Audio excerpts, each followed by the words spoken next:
it for the audio, or you can even watch back. Giving players all the props, or put them on blast. We don't give no hot takes, only talk facts. We're giving all our devotion, riding high on this wave of emotion. Going all out, yeah, cause this is our time. No, ain't no stopping us till we reach the finish line. All in, we came here to win. We're gonna give everything. S-I-C-K on the run. S-I-C-K, sick, sick. On fire, we're ready to fight. We'll bring the house down tonight. S-I-C-K on the run. S-I-C-K, sick, sick. Play it on the car ride, play it when you lounge. X and O, you know that we can hold it down. Shout out to my man Sammy, got it off the ground. And to all the listeners tuned in right now, got debates, analysis, and speculation. This is sports talk for the new generation. You know where to find us, got a reputation. Sick podcast, your #1 sports destination. We're giving all our devotion, riding high on this wave of emotion. Going all out, yeah, cause this is our time. No, ain't no stopping us till we reach the finish line. All in, we came here to win. We're gonna give everything. S-I-C-K on the run. S-I-C-K, sick, sick. On fire, we're ready to fight. We'll bring the house down tonight. S-I-C-K on the run. S-I-C-K, sick, sick. S-I-C-K, it's the sickest podcast. Tune in for the audio, or you can even watch back. Giving players all the props, or put them on blast. We don't give no hot takes, only talk back. S-I-C-K, S-I-C-K, S-I-C-K, S-I-C-K, S-I-C-K, S-I-C-K, S-I-C-K. All in, we came here to win. We're gonna give everything. S-I-C-K on the run.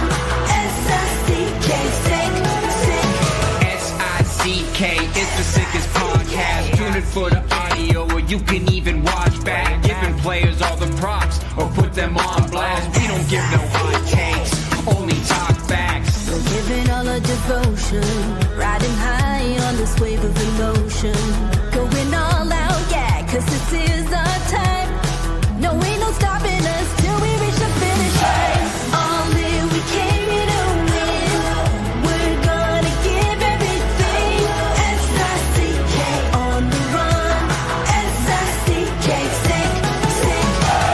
On fire, we're ready to fight. We'll bring the house down tonight. S-I-C-K on the run. S-I-C-K, sick, sick. Play it on the car ride, play it when you lounge. X and O, you know that we can hold it down. Shout out to my man Sammy, got it off the ground. And to all the listeners tuned in right now, got debates, analysis, and speculation. This is sports talk for the new generation. You know where to find us, got a reputation. Sick podcast, your #1 sports destination. We're giving all our devotion, riding high on this wave of emotion. Going all out, yeah, cause this is our time. No, ain't no stopping us till we reach the finish line. All in, we came here to win. We're gonna give everything. S-I-C-K on the run. S-I-C-K, sick, sick. On fire, we're ready to fight. We'll bring the house down tonight. S-I-C-K on the run. S-I-C-K, sick, sick.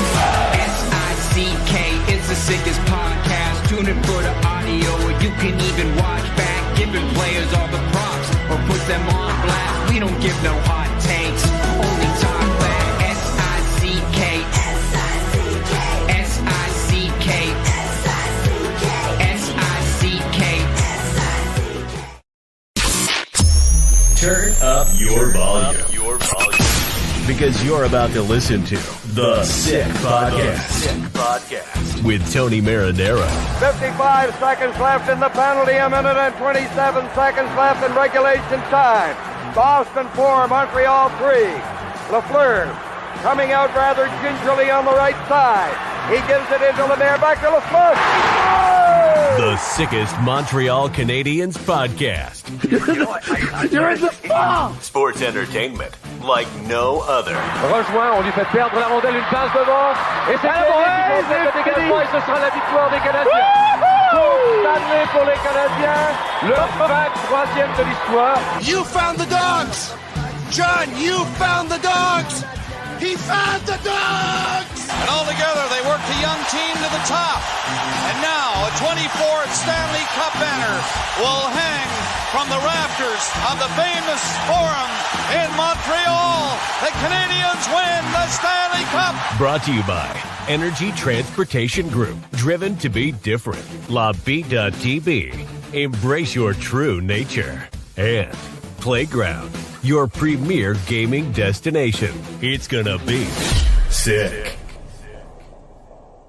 The Sick Podcast on this Wednesday, March 5th. In all transparency, because Craig Button is going to be working tonight, this show was pre-recorded prior to the hockey games tonight, which, by the way, there was one that started at 7:30, two that started at 7:30, and several starting at around 10 o'clock or 10:30, involving some teams that are battling for a playoff spot with the Montreal Canadiens, some of which are the New York Rangers and the Ottawa Senators. So I don't know what happened in those games because, once again, obviously this was pre-recorded beforehand.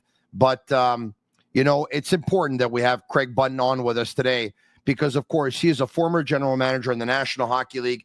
And with the NHL trade deadline going on Friday at 3 p.m. Eastern time, there's a lot of people that wonder, what exactly transpires leading up to trade deadline? What does trade deadline day look like? And I obviously can't tell you that, but Craig Button, who was a GM of the National Hockey League, well, he obviously could. And you know what? The last week, there's been a ton of NHL trades, or there's been several, let's just say.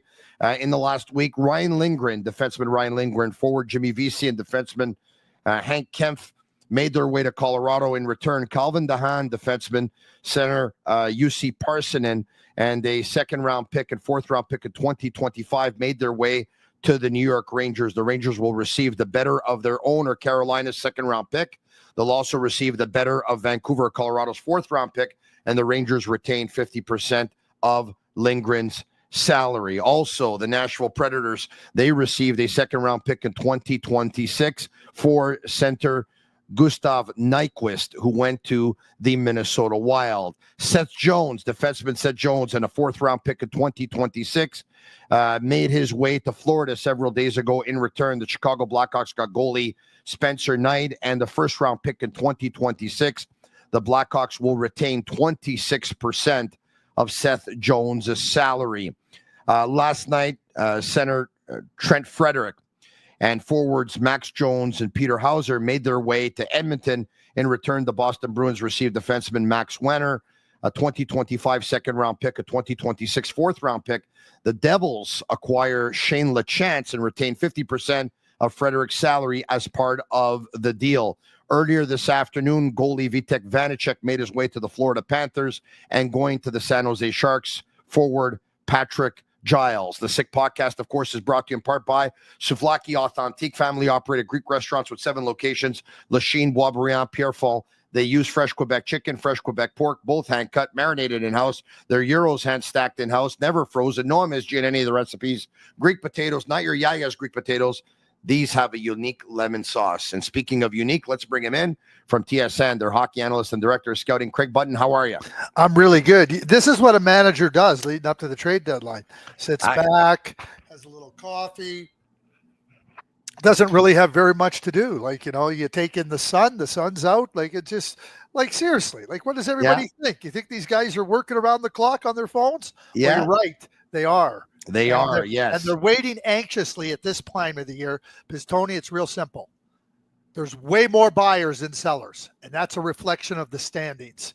So, you start to look at where teams find themselves, and certainly trying to understand and taking calls from the buyers. These teams that are on the cut line of the playoffs, I don't think they're sellers, Tony. So if you do make up your mind to sell a player or two, or you put yourself in that position, you might see some pretty high prices being paid. And you know what, Craig, at the time of this recording, I have to tell you, I'm hoping that if the Montreal Canadiens are going to make a deal, they're going to make it just about now so we can talk about it. Speaking of deals, it wasn't a trade, but it almost felt like one. Most seem to believe that Jake Evans was on his way out of Montreal. I can tell you that Evans felt that way. His friends and family felt that way because he told them, you know what, my time in Montreal is done. According to Pierre LeBrun, Jake Evans reached out to his agent yesterday morning and said, listen, I'm happy in Montreal. I just want to stay. And they accepted a deal, which was a 4-year deal at $2.85 million. Some are going to say that's fair market value. Others will say that Jake Evans, if he would have tested the open market in July, probably would have got $650,000 more than that. Who knows? We don't.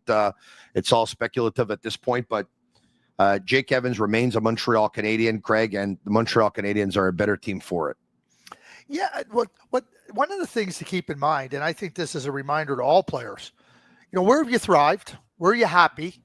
And do not think that the grass is greener on the other side of the fence all the time. I mean, I see so many times and so many examples of players leaving someplace that they really liked. There's times when like you're going to have to move on and the team's ready to move on. I'm not talking about those. I'm talking about team. And then they end up in a spot and go, why did I end up here? Why did I leave where I was really happy, where my family was really happy?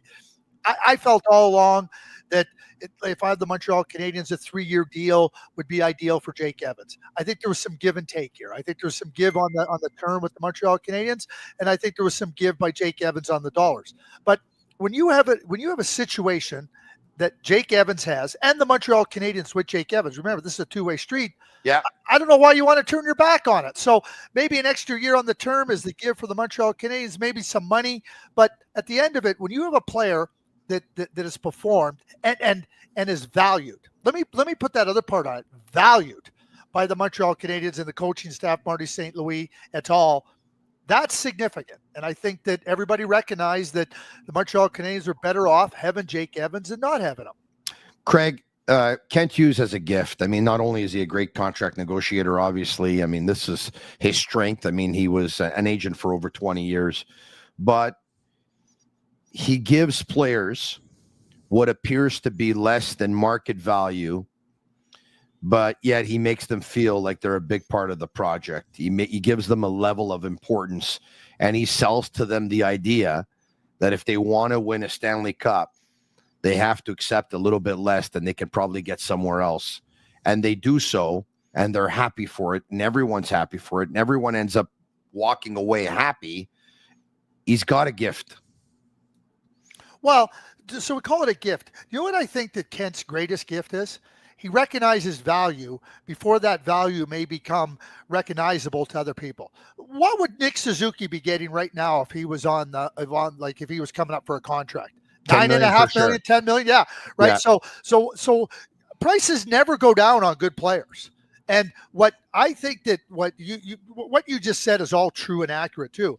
But don't forget the other part of this is that recognizing when you have value and real significant value and then rewarding it and not dithering. Like Kent hasn't dithered. He didn't dither on Alex Newhook. He didn't dither on Kirby Newhook. He didn't dither on Suzuki. He didn't dither on Caulfield. He didn't dither on Gooley. Do I need to keep going on? Yeah. Like, don't dither. Like I see so many teams that dither on they know they have good players. Oh, maybe the price goes, I'm going to grind them. I'm going to grind them when they get to that point. Good luck. Kent Hughes recognizes that there's a time and a place to recognize that value. And I think he's everything you said, but too many teams are penny wise and they end up being pound foolish. And if you want to look up that saying, go ahead. It applies. So once again, at the time of this recording, if a deal goes down, Shane Gaumont, who's at Muster Control, is actually going to jump in and he's going to announce the trade live for us, which is kind of cool. Thank you, everyone, for watching right now on YouTube, on Facebook, and on Twitter. It is much appreciated. And, of course, the Canadiens and the Edmonton Oilers tomorrow night. And then Friday, NHL trade deadline day. It's going to be a great couple of days here at the Sick Podcast as the excitement is up in Montreal because going in to tonight's hockey games, the Montreal Canadiens 1 point out of the second wildcard spot and 3 points out of the first wildcard spot. Craig, I said something earlier today. I said it last night with Eric Engels, and I said it earlier this morning on my radio show, Le Forum, on BPM Sports Radio. The Canadiens are 1 point out of a wild card going into tonight's games. The staff has done a really good job. The players have done a really good job. They're exactly where they wanted to be with 21 games left in the regular season, which was in the mix. They're there. If Kent can improve this team, and I'm sure he feels the same way, at least I would hope so, I think he owes it to all these guys, to everyone, to the fan base. I mean, it's going to be hard to make the playoffs, Craig. Everybody knows that. There's a handful of teams. They're all there, and some of them are stronger than the Montreal Canadiens.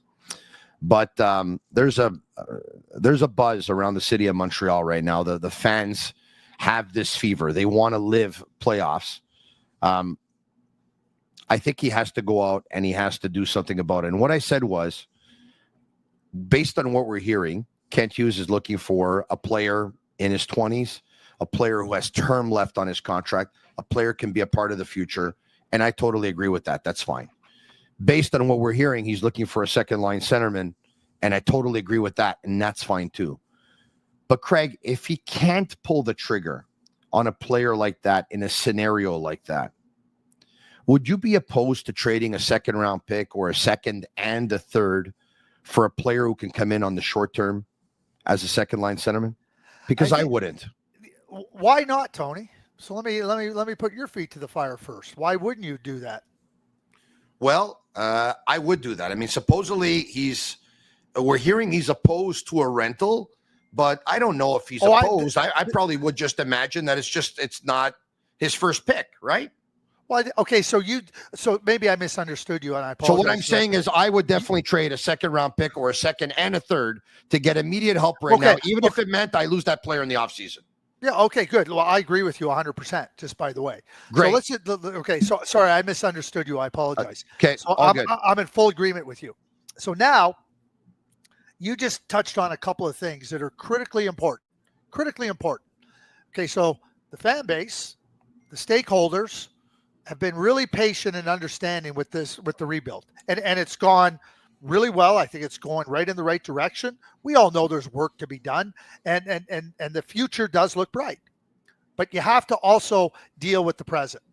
So dealing with the present means, to your perspective, which is mine, this team has busted their butts to get into a meaningful game situation at the deadline, post-deadline. That was the goal.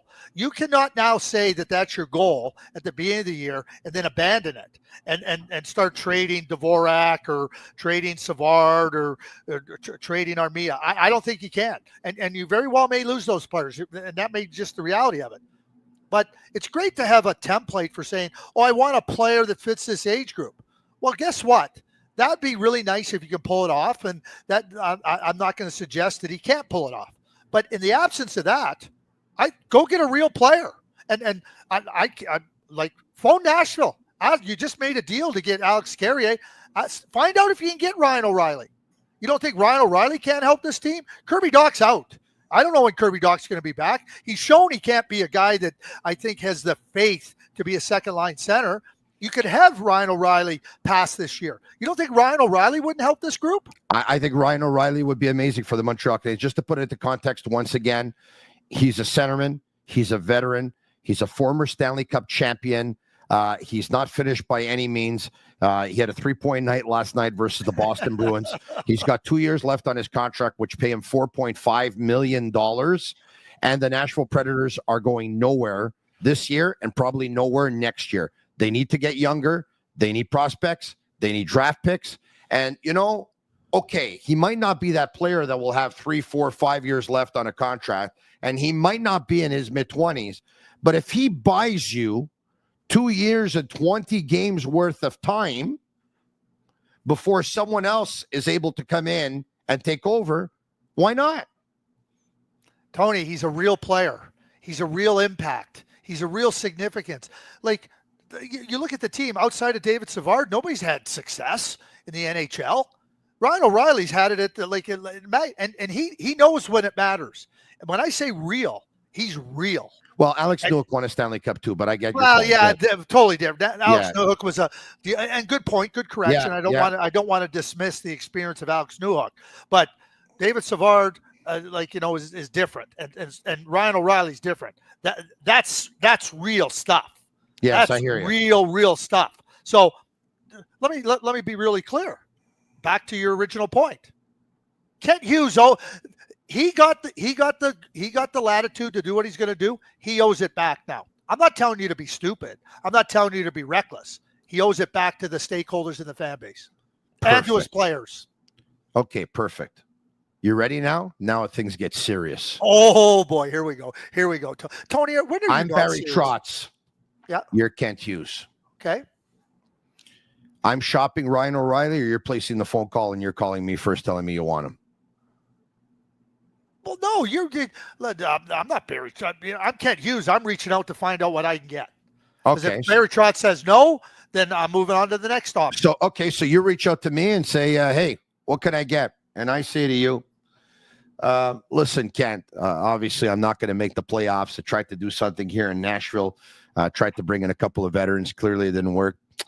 You know what? We made our ways to a Stanley Cup final. We didn't get it done. And I think we're going to go younger. I'm looking to go younger. I'd like to stockpile some draft picks and try and get some new young players in my organization. So if you want Ryan O'Reilly, I don't say no, but I do tell you that I'm looking at draft picks and I'm looking at young players. Okay, no problem. Who do you want? Well, we pride ourselves on having really good defensemen in Nashville over the last 15 years. And seeing as I got to get younger, I'd like to get my hands on Caden Gooley. Well, that's not happening. Sorry, Barry. Go fish somewhere else. If that's what you think that I would give you for Ryan O'Reilly, not happening. Well, Kent, you're the one who called me. So instead I know we should call. I'm just telling you no. I asked you who you want. Perfect. I'm telling you no. So why don't we do this, Kent? Why don't you tell me what you're willing to give up, and then we'll see if we're a match. Well, yes. They got 2 first-round draft picks. You want one of my first-round draft picks? One of them could be fairly significant because if Calgary doesn't finish in the lower 10 of the league, in the bottom 10 of the league, it's not protected, and we get the higher of those 2 picks from Calgary. You know what, Kent? I think we're off to a real good start here, but I think you know as well as I do that I will get minimum first-round draft pick on the market as well because Ryan's got 2 years left on his contract. We're talking about a former Stanley Cup champion here. So we're off to a good start, Kent. We'll start with that first-round draft pick. What else do you have in mind? I mean, we could give you one of our prospects down in the minors. Would you be interested in Logan Mailloux? I could be interested in Logan Mailloux. I mean, there's some baggage there, but I think we can. I think Nashville could be a good place for him. Yeah, I would be interested in Logan Mailloux. Well, I think if you want to go and chew on that, and get back to me. Well, I'm looking at Owen Beck. What are your plans for Owen Beck, Kent, over the next couple of years? Well, we think Owen Beck's a really good player, but Owen Beck's aren't going to be part of a package. I might consider something a little bit bigger if we're starting to talk about Owen Beck. What might you consider? I don't know. I haven't really looked at it. I've been zeroed in on Ryan O'Reilly right now. I'd have to take a step back and reevaluate, what else would be bigger with respect to Owen Beck being part of a package. But not without thinking about that. Yeah. We'll pause. Hey, how about that Fowler kid? Yeah, not happening. That's not happening. So right now we're looking at a first-round pick and Logan Mailloux. Is that where we're at, Ken? Well, I mean, I said I'd be very comfortable seeing where that could get us. Okay, so listen, let me keep that in mind and give me a couple hours and I'll get back to you later. Okay. All right, boom. All right, so that's done. All right, so now I think people have a pretty good idea of what. I don't know if I did it very well. I know you did it very well. So I don't know. I mean, that's you know what we're given? We're given context of a back and forth. Yes. Okay. It doesn't. I mean, somebody else and people watching and listening, they can have their own ideas about what you would give up, what you not give up. We're just going contextual here to try to give an idea of how the back and forth works. And sometimes you get into a discussion, and one of the things that happens, and this is really significant, is that you make a suggestion and you approach the general manager, and then he comes back with something you might not be expecting. And so you got to be ready to go, okay, yeah, I'm not going to say, there's certain things you're going to say no to. And there's certain things that you got to just say, hey, let me think about that. I hadn't really thought about that. But you got to be prepared to hear things that make you uncomfortable as a manager. When you go and ask for a player, if you're not prepared to hear something uncomfortable, then you'll never get anything done. I didn't even ask for Lane Hudson. Yeah, all right, okay. I knew it wasn't going to go anywhere in the National Hockey League this year. I knew it wasn't going to go anywhere. Okay, listen, look what we're going to do. You're Kent Hughes, okay? Yep. It's either the day before, 2 days before trade deadline day, or the day before trade deadline day. It is what it is. You're preparing the same way. I got this, okay? I got this whiteboard here. I got this marker, and I'm going to take down some notes for you, and I want you to draw out, and it's probably going to be a lot more than a whiteboard like this. Basically, what your plan of action would be. Take us through it, Craig, how you would prepare for this trade deadline day.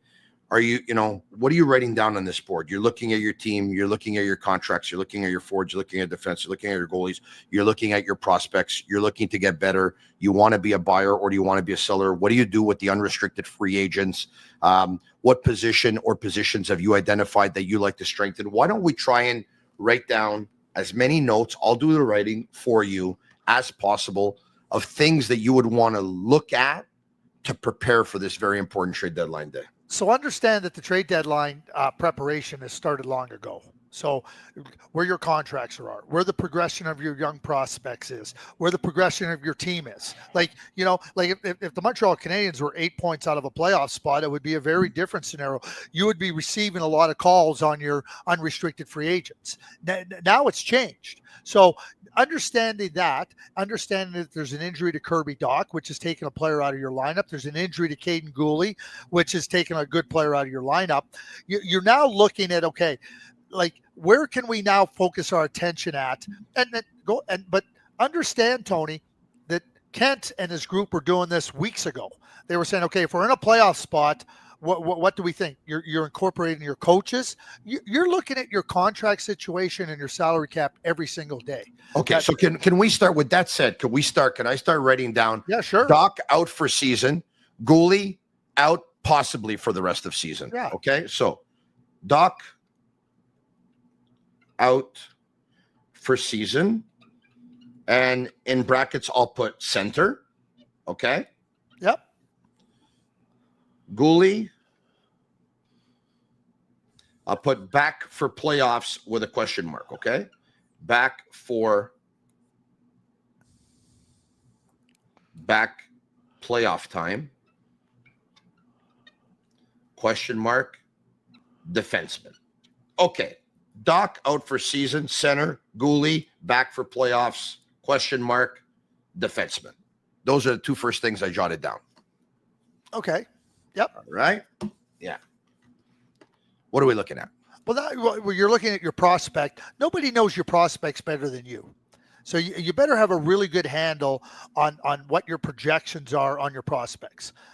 Timeline for being able to come to the NHL, timeline for helping your team in a significant way. Players that aren't progressing. You have to know that, because as these discussions come up and prospects come up, and you brought up Owen Beck earlier. I mean, Owen Beck would fall into the category close to playing in the NHL, if not ready, right there. How soon now do you think he can become a real good part of our team? And now that's another equation. Other players that you're looking at, Philip Mazar comes to mind. He'd be on the other side of that. You drafted him in the first round, but his development has been a little bit, by all accounts, David Reinbacher has really stepped up and really played well after a return from a very significant rehabilitation, which is good news. So you start to make sure you have a real firm grasp on that. It's because Kent needs to be armed when he's talking to the managers. He's got to be able to hem and haw and fake, and he's got to be able to use fakes and everything. And somebody asked about a player that Montreal's not as high on. Oh, I'm not so sure I want to trade that guy. Right? You got to play the role. It's a game of poker here. It's a game of poker. But you got to play. You got to know your players. Then now you've watched your team. now Kent has had to go and do a lot of legwork. The legwork that Kent has done to this point in time, trust me, is significant. He now knows what's available. He knows what's realistic, what maybe be a possibility, and what's a long shot. Now, as the hours tick away, you know what you do? You put a big X on your long shots. You know that is last resort. Players available. Possibility. Long shot. Well, no. The first one is like these are the first one is ones that like you think you can that you're serious about. The teams are serious about trading. Okay, players available. Second one is possibility. Third are long shots. You can't start phoning around trying to figure out what's realistic. What I would say is realistic, possibilities, long shot. What's realistic? And that's right now where Kent has to be spending his time on the realistic possibilities, on the realistic options. Then you go to the possible options. That's your fallback. Options and then long shots. There's no time now. Like they're looking at it, they're watching it. Kent's making his calls, trying to understand what might come to fruition, what's closer to coming to fruition. This is part of the game of understanding that when I talk about there being way more buyers than sellers, guess what? Calls that Kent Hughes is making on Ryan O'Reilly are probably calls that 5-6 other teams are making on Ryan O'Reilly. So, when Barry Trotz is, if you go down that path, and I listen, I don't know. Trust me, I don't know any of this stuff. I don't get involved in the insider game. I'm just proposing a player. Yeah. Maybe they're not interested. But now Barry Trotz, and you're trying to gauge. Okay, Gary, Barry, how serious are we here? Are we close? Are we real? Yeah, I don't think so. Like Barry, you have to have those honest discussions. 2 weeks ago, it might be a little bit different. Wednesday, Thursday, Friday morning, those conversations you have to have a sense that what you potentially think is realistic can become realistic. Yeah. And if somebody's going to lead you along, then that's going to affect relationships over time. A month ago, we had a show. I don't know if you remember this, but I brought up the names Michael Granlund and Cody Ceci. Yep. And they were both traded to the Dallas Stars. And Dallas obviously gave up a first-round pick. And I'm not saying I would have done that, but I think that those are players that could have helped the Montreal Canadiens a lot, especially Granlund. Today, I say this, and I've been saying this for a while, right? Once again, the Canadiens are looking for younger players, and once again, the Canadiens are looking for players with contracts. But if they can't pull the trigger on that, like I would inquire with Chicago to see what it would take to pry Ryan Donato. And it's not a very sexy name, right? But Ryan Donato, at 30 years of age, a 6-foot centerman who's almost 200 pounds, left-handed shot. He's 44.1% in the faceoff circle. He's having his career year. He's centering Teravainen and Mahayev on the second line with the Chicago Blackhawks. He's got a ton of points at even strength. He's got more goals than a lot of superstars in the National Hockey League. Some naysayers or some critics are probably going to say, or some cynics are going to say, yeah, but he's doing it in nothing games because their games are wide open because they stink and they're the Blackhawks and they lose games. Well, you know what? A point is a point and a goal is a goal. I look at it that way. And like if you take Ryan Donato, who's on a team that's not going to make the playoffs, they'd love to get a draft pick or two, or they'd like to get a prospect if they can. Chances are he's probably not going to re-sign there anyway in the offseason. Maybe he will, maybe he won't. But you go out and get a player like that, you slot him into your second line center hole. You've just increased your chances of making the playoffs, right? You become a better team. There's no question you do, and he's a really good option. The other thing about Ryan is he's versatile. He can play on the wing. He can kill penalties. He's quick. He's smart. You can put him in a lot of different spots in your lineup. And he's a player. He's moving. There's no question in my mind. He's moving because with his contract situation, expiring contract, teams are after that. There are lots of teams after Ryan Donato. And to your point, again, that's another example. So if Kent is talking to Kyle Davidson in Chicago, okay, like him and Kent now first of all, as an agent, he's dealt with with all the principals around the league for many years. He's done it now as a manager. So now, as you look forward, you have a real sense of what's real and what might be a little bit less real, shall we say? And I think that certainly Ryan Donato, but I think there's lots of things.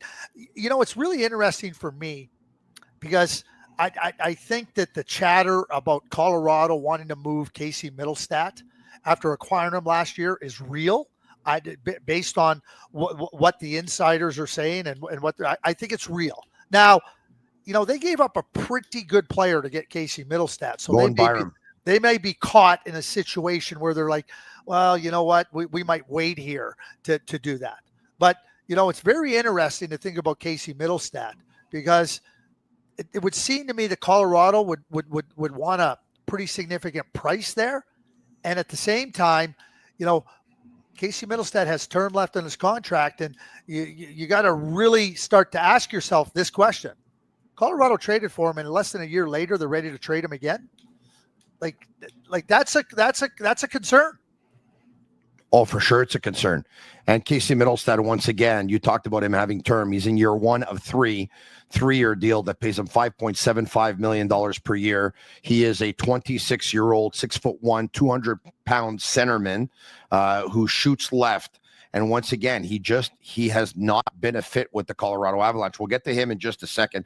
Now, before I talk to you about Energy Transportation Group, a leading full-service logistics provider serving all of North America, driven to be different. They're a top fleet employer in Canada. Just ask Forbes, and they'll tell you. Also, shout out to our partner, Playground. Get ready for the spring break power weeks at Playground. The cards are hot. The vibes are chill at Playground from February 27th to March 9 with 12 exciting events, a cool $400,000 in guarantees. So get ready to stack your chips and soak up this action. This break is no bluff. Visit playground.ca for details. And look at that fridge behind me. It says La Bittt Tibi, and it's stacked with several beverages, some of which are La Bittt Tibi. They launched their new Ultra Lager. It's a refreshing, thirst-quenching beer, perfect for chilly winter days. Only 90 calories, 2 grams of carbs, 4% ABV per can, available in a pack of 6 and 12 in grocery stores all around the province of Quebec. It's ultra light and ultra refreshing.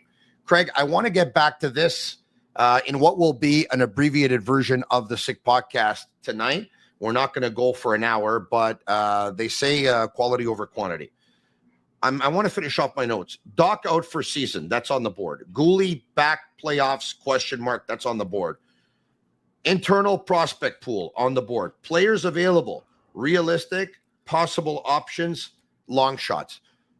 When you write the players available, do you go with that, or do you write also, the GM, the team? Like, what else is on this board that you're looking at? And by the way, who's in that war room with you on that trade deadline day? I think you have to have all your key people. I mean, you have to have the people that, are responsible for providing real quick insights on you already know all your prospects. Everybody in Montreal knows the salary cap situation, what they are. But now you need a name comes up. Like, to go back. Well, I'm back. We can get this. What do you think? Does that make sense? Right? You need people that can immediately crunch numbers. That's salary cap and the finance. You need people that can immediately, give you quick intel on any other prospect or player that comes up. And then the third thing you need is just that ability to understand that everybody in that room understands what the mandate is here. That you cannot have competing agendas. And I'm not suggesting that there is, but you can't. Well, what about this? What about that? It's got to be very streamlined. It's got to be at this point in time, the opportunity for ideas and let's throw it all up on the whiteboard. That's over. We're zeroing right in here. There's no time for somebody to go, well, why don't we give Anaheim a call? I haven't talked to Anaheim in 2 weeks. Not happening. So speaking of the whiteboard, do you write down untouchables, or there is no such thing because you have to hear everyone out on everyone? I think you have to hear everybody out. Listen, we got involved back in the mid-'90s on Joe Nieuwendyk. And trust me, when Al Coates said Jerome Iginla, we felt a massive pinch between our shoulder blades. But now you take a step back. I mean, that was a little bit longer. but we went through it. What does Joe mean? What does everything mean? But I've said this. If you're not prepared to be uncomfortable with an opposing GM is going to come back to you with, then you're not going to make deals. Okay. You know, I hear it all the time. No, no, no, no, no. Like, why do you start with no? What does that mean? That doesn't mean you're going to do it, but you try to get some insights. You try to, why are you thinking that way? Why would you think we would do that? Like, you know, what, when I say expand a deal, how do you expand a deal? Like if somebody wants to, you don't say no, you say, okay, maybe we could look at something and expanding a deal. These factors all come in, but none of this pipe in the pie in the sky stuff at the last minute. I've seen that happen because I know the calls we've gotten over the years. I haven't talked to you in 2 weeks. Like, sorry, I got other bigger fish to fry. Thursday, the Canadiens are going to be in Edmonton to play the Oilers. On Saturday, they're going to be in Calgary to play the Flames. I'm just getting a note. Tampa and Seattle have made a move, but we don't have the full details yet. Yeah, Shane, once you get it, come on and break it. I'd love to hear what it is. Has to be Yanni Gourde. Yanni Gourde going back to Tampa. Familiarity? I was thinking the same thing. I bet, and I wouldn't be surprised if Brandon Tanev is going the same way. Yanni Gourde, by the way, was in year 6 of a 6-year deal, pays him over $5 million. He's going to be unrestricted free agent at the end of the season. He's a centerman. He's played in Tampa before. And He played last night coming back from his injury as well. Yeah, we're going to find out from Shane Gaumont in just a few minutes. And even if Craig won't be with us because he's got to go to work, Shane will jump on and give us the details when he has it. Okay, so let's just say Friday, trade deadline day. The Canadiens are there. The management team is there. The scouts are there. They're in Alberta, okay? Yep. They're all together, all right? Take us through it, Craig. What time do you guys meet at? I'm stupid questions I'm going to ask you, but at what time do you guys meet in like I don't know, a war room? I don't think it's. You know what's funny? Let me tell you what's funny. Yeah. Is that there's a lot more sitting on your hands waiting for a phone to ring, and the discussions are going on. You know, you've made your calls. You're waiting to be able to do your work, right? So at the same time. You know, you don't have to be like it's. I'd be surprised if the Montreal Canadiens are in Edmonton. Like if I'm a manager, if I'm Kent Hughes, I'm staying right in Montreal. I'm not traveling. Wow. Okay. So that's just me. And I don't know where they are. I'm not. But for me, I'm staying right in my comfort of my own building and my own offices. Okay, Elliot Friedman. I've heard Tampa and Seattle working on a deal potentially involving Oliver Bjorkstrand and Yanni Gourde. Remember, Lightning have Cam Atkinson and newly signed to an NHL deal, Logan Brown, on waivers today. May affect how things proceed. And then Friedman added a couple of minutes ago, this is going to happen. Not sure how it all looks like when all is said and done here, but understand the key part of return is 2 first-round picks from the Lightning to the Kraken. Well, so what does first round draft pick? So let me just say this: Brown and Atkinson have cleared waivers. That's already happened. Yeah, they were put on waivers yesterday. They've cleared waivers. Nobody claimed them. So, whatever. Their contracts weren't a factor. But could Ethan Gauthier be going to the Seattle? When I say first round draft picks, like haven't they traded all their first round draft picks through 2036? You know what? They traded quite a few when they got Brandon Hagel, right? Yeah. So I'm just saying, I don't know. I don't know if I'm just saying, but Ethan Gauthier was a second round pick. I mean, if I'm the Seattle Kraken, that's the guy I'm asking for. Really? Eh? Oh yeah, for sure. Young player. I mean, Gourde's out the window. Listen, Oliver Bjorkstrand's a good, solid player. They don't need frontline players. They need back players to play behind that front line. If that's a trade that the Tampa Bay Lightning have just served notice to everybody in the East as well. Okay, in 30 seconds before we let you go, is there a player that maybe we haven't talked about that if you're the Montreal Canadiens, you think would be just what the doctor ordered and you would covet, you would try and go after besides Ryan O'Reilly, which would be great, but on a lesser scale? Yeah. You know, like you mentioned Ryan Donato, and I think that I think that there's a number of players that fit that you would go, I covet them and everything. Like somebody that's bigger, that's got size. Like I wouldn't be opposed, honestly, to a Brandon Tanev who's fast and rugged and edgy and a catalyst. And I think that type of player could help the Montreal Canadiens. I know he's an unrestricted free agent. You know, I know that there's players with term left under contract. It just feels to me like a lot of those deals with players with term under contract are going to happen draft, free agency time. I don't see it happening as much right now. If the Vancouver Canucks would want to trade an Elias Pettersson, who's having a really bad year by his standards, of course, and you would think that his value is lower now than it was a year and a half ago, you're another team. Would you be interested? Yeah, I think you have to be. I don't know how you could say no to not being interested in Elias Pettersson. Here's the bottom line, and this is reality. This is reality for everybody because I see it all the time. Oh, why would you want that player? He's not performing well. Do you think top performing players get traded? Yeah, at times. A Martin Necas for Mikko Rantanen get traded. A Joe Thornton gets traded. But in the vast majority of cases, players not performing to the level that's expected are the ones that become available. And that's where I'll use the term. You got to poach. You got to try to find a way to, it's like a good stock, right? You go, okay, that stock, it's a little down in value. Now's a good time to buy. It's the same thing. Elias Pettersson did not get the contract he got, did not have the success he got by accident.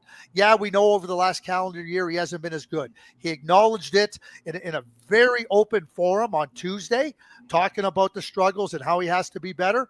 Anybody that says they wouldn't be interested in Elias Pettersson, sorry, get out of the business then. I'm not saying you have to make a trade, but get out of the business if you say you're not interested. Craig Button, thank you very much. Enjoy trade deadline day in a couple of days. We'll talk to you soon, my man. We will. Thanks, Tony. There you have it. Craig Button of TSN, their hockey analyst and their director of scouting. And you know what? We bring up Elias Pettersson's name because, obviously he is getting some pretty bad press in Vancouver. Who knows if they want to part ways with him? Some are saying, you know what, that's a terrible contract. Others are saying, you know what, they probably traded the wrong guy. And does he want out? He's shown at times this year where there's something wrong. Doesn't look like he's interested. We're talking about a player with a lot of tools, but a big cap hit. He's in year one of an 8-year deal that will pay him $11.6 million a year. I think it would be unrealistic to think that a team gave him that money a year ago and 1 year later they would want to trade him. But out of all the big names that are out there, he could be a player, of course, who could be on the block. We'll continue to keep our eyes and ears open for that. Are the Montreal Canadiens going to make a trade? Are the Montreal Canadiens going to make the playoffs? Go all the way with Betway and get a free bet up to $200. If your first bet loses, scan the QR code on the screen or click on the link in the details section to create an account and redeem your welcome offer. Offer is only available for new customers. Terms and conditions apply. Offers not available in Ontario. Must be 18 years of age and older. And please play responsibly. Why don't I try and bring in Shane Gaumont on Master Control if I can? Shane, can we do that? We're trying to bring in Shane. Shane, if I can. There we go. We got Shane. Hello. Yes, I know. Very, very good. You jammed up for a second. Okay, now we're good. All right. You're the one who has the eyes, of course, on social media, trying to see what's happening here as we speak. Elliot Friedman says it's going to happen, but we don't have anything yet, do we? Nothing else. That's it. Just Bjorkstrand and Gourde going to Tampa and 2 first-round picks involved. Nothing else. Yeah, and there's all right. Okay, so well, if you wanted Yanni Gourde with the Montreal Canadiens, by all accounts, once again, and we don't have an official tweet from the Seattle Kraken, we don't have an official tweet from the Tampa Bay Lightning just yet. But I mean, it would make sense, right? It would definitely make sense. It does. And Tony, if I may throw my hat in the ring, we're just having fun, right? Throwing names out there. How about Jared McCann? I brought up Jared McCann's name the other day. He plays wing, but he's played center before. Left-handed, 28 years old, 2 years of $5 million, very digestible. I like that. Yeah, I like Jared McCann too. Mm-hmm. And you know what? Jared McCann had 62 points a year ago, and he had 70 points the year before. I mean, there's no doubt that. Listen. I brought up Ryan Donato's name before, right? Mm-hmm. There's no doubt in my mind. Even though Donato's got one more point this season, that Jared McCann's a better hockey player than Ryan Donato. Yeah. He's had a better career thus far. He's a better hockey player. He's got a higher ceiling, even though they're, Ryan Donato's 30 years old. Jared McCann's 28.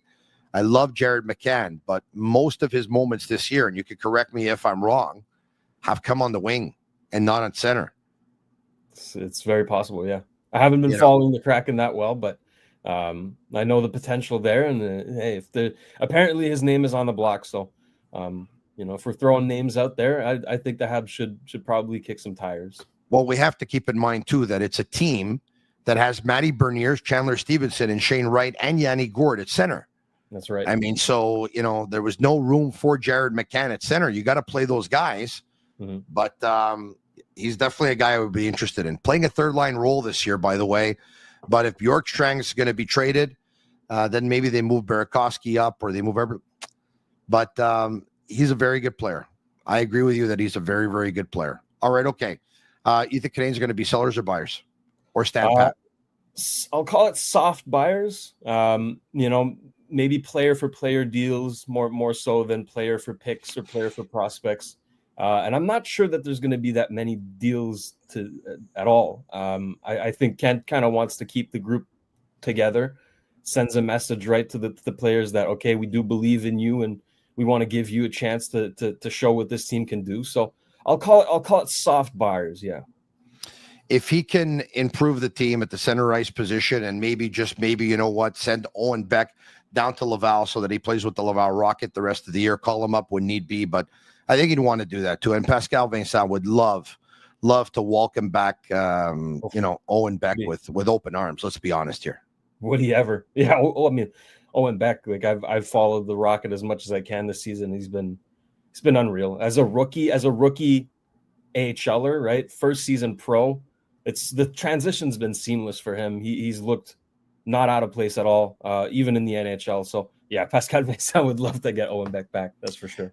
Jay Fresh Hockey on Twitter says, Yanni Gourde acquired by Tampa Bay is a two-way center who crashes the net, harasses opponents, battles forechecks, and even hits despite being only 5'9", plays behind the net and extends possessions by protecting the puck and making low to high Q passes. Poor finishing touch, however. He isn't what he was 5 years ago, especially with the puck, but he's a known quantity in Tampa and will have a pretty clear role to play. As for Oliver Bjorkstrand, acquired by Tampa, is a two-way scoring winger who carries the puck in transition, plays a shot first game at even strength while dishing it on the power play, works hard without the puck and has a good defensive stick, not big or fast, but protects the puck very well. His scoring chance production has taken a hit or two in the past seasons, which is of some concern, but may be a Kraken problem more than a him problem. Otherwise, his transition play, projection rate, and rush contribution are all very, very good. That's it. A trade was broken while we were recording the Sick Podcast. And you know what? Should the Montreal Canadiens make a deal when the Sick Podcast is actually airing at 10, 15, 10, 20, guess what? I'm going to be by the computer and by the mic and by the camera and by everything. I'm going to be here in my podcast room and I'm going to jump on and I'm going to comment on it. That's what we do when it involves the Montreal Canadiens. Shane, before we break away, a shout out to MFD Painting and to Mitch Prue, if we can bring it up.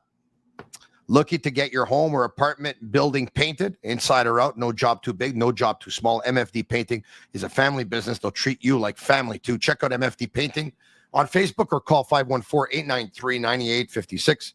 I know what I'm talking about because they painted a home for me. So thank you very much for that. To Mitch and family, and once again, they will treat you like family. They're really happy-go-lucky guys, and they're just they're pretty cool. And you know what? They'll help you out. They'll get you out of a jam if you need to have your house painted, even on short notice. They're going to try and move things around, even though they're busy, to try and make things happen for you. They try their best to please, and so do all of our sponsors, and we thank them all very much for their support. For Shane Gaumont and Master Control, thanks for watching, everyone. It's the Sick Podcast. I'm Marinaro. And that's a wrap. Hope you don't miss us too much until next time. Follow the Sick Podcast with Tony Marinaro on YouTube, Instagram, Facebook, Google Play, and Apple Podcasts. The Sick Podcast is brought to you by Energy Transportation Group, driven to be different. LaVita TB, embrace your true nature. And Playground, your premier gaming destination.